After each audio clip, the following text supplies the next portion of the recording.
In the following lesson, we'll start discussing the brush tool and pencil tool. Your most important tool is, I guess, the brush tool.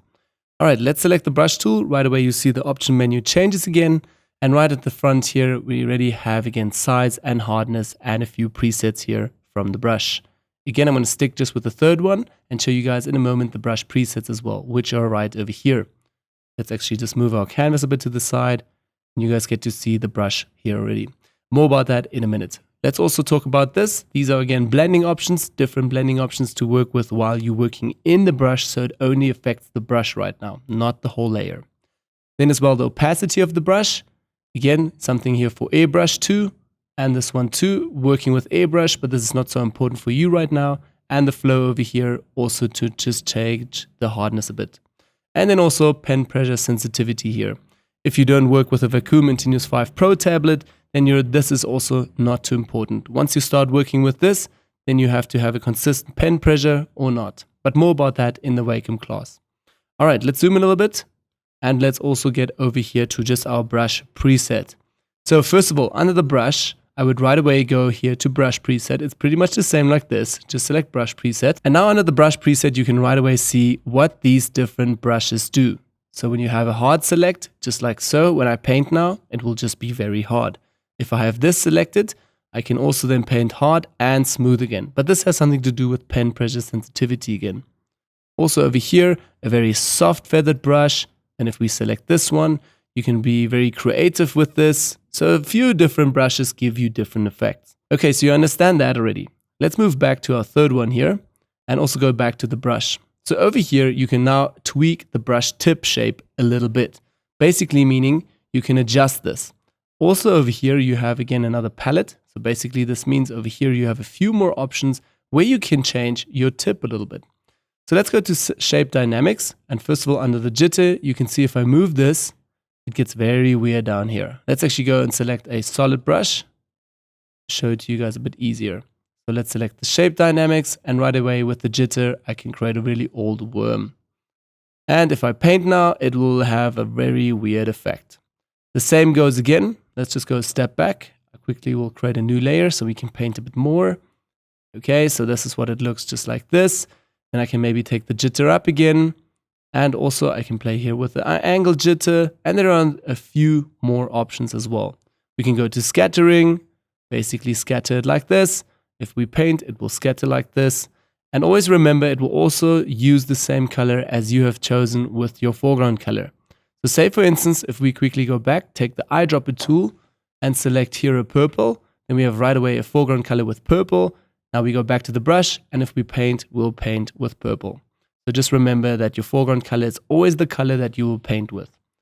Again, scattering off, you can go to texture, dual brush, color dynamics. I do not want to go through every single one now. Play a little bit around and test this out, what that certain effect will give you. But I would recommend that you have smoothing on always, because it's just a bit of a finer touch on the brush. All right, so let's go back to brush preset. I'm going to select my third one again and also delete this layer. So this is the brush preset. Okay, what I also wanted to show now is sometimes we also discussed this already. Let's quickly go back here to just our magnetic lasso tool. I'll zoom in a bit. Take again the magnetic lasso tool. And also move around. So basically the magnetic lasso tool is clipping around this area. I'm just doing it very roughly and complete. So right away we have created a selection, right? So now we have a selection, and if we select now the brush tool and paint over here, it's not going to paint. It will only paint inside of the selection. So have a look, if I paint over this, right away it will paint inside of that selection. Let's go a step back in the history panel. And again, if I'll select now the marking tool and click inside of the selection here, I can say select inverse. Like you guys know most probably now already, now the outside will be selected. So whatever is selected, the brush will be active in. So let's go back to the brush. And if I paint in here, you'll see it will paint. But once I go over the little glasses here, it will not paint in there because obviously the selection surrounds this. Again, let's press Command Z, get a step back, and press Command D in order to get out of the selection again. So a super easy way to work with the brush in selections and on its own. And now remember again, we talked about this in the layering system.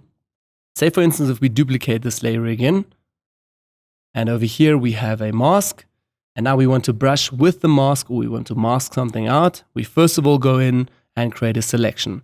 So say for instance, this time I'll just take the elliptic and marking tool, I'll make a quick round selection, I can move that around, and this area needs to be masked out. Then again, I'll take with Be My Brush, I'll select the right preset here, so basically brush number 3, and again I'll go back to brush, my shape dynamics are all good, smoothing is on, and I also like the sharp edges. Okay, and then I'll literally go over here now and paint, but again nothing is happening.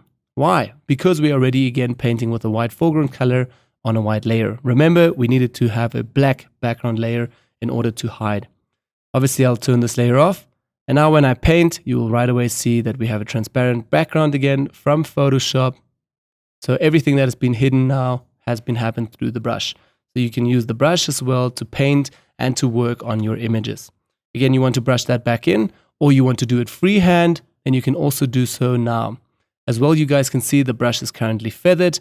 So let's change that. Press Ctrl Alt together, move left and right. We'll first change the diameter and then up and down to change the hardness. Now again, I just want to remove the white frame from the glasses.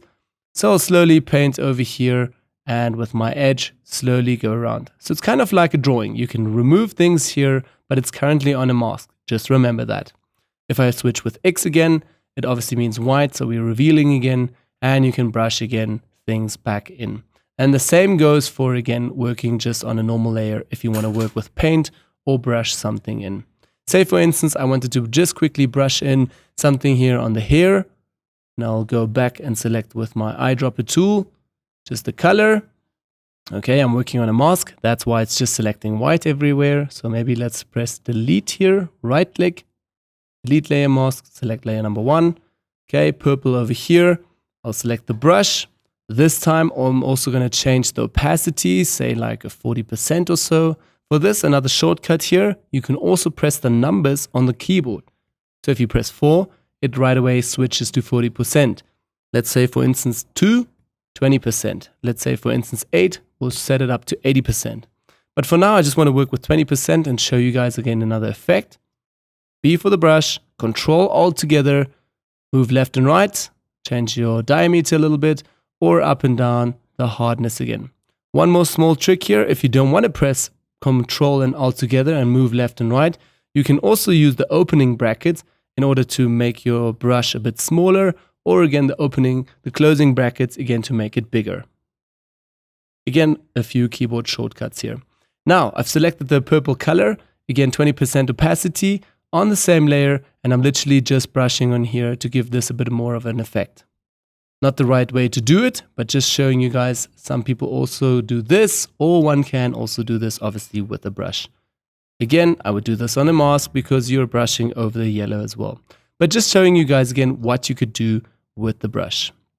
Okay, so let's delete this layer, switch on our first layer, and also go back here to the pen tool. So again, the pen tool works pretty much the same like the brush tool, just this time you'll have a few different presets. So I won't show the whole pen tool, it's pretty much the same techniques, just you have to set also your brush here, and then you'll set all your tip shapes here, and once you're ready, you can now also paint with this.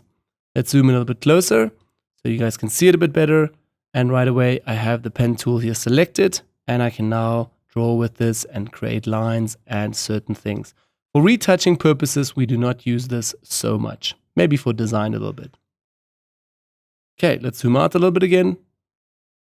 And I will also go back here in my history panel to delete layer. So we have a clean canvas again.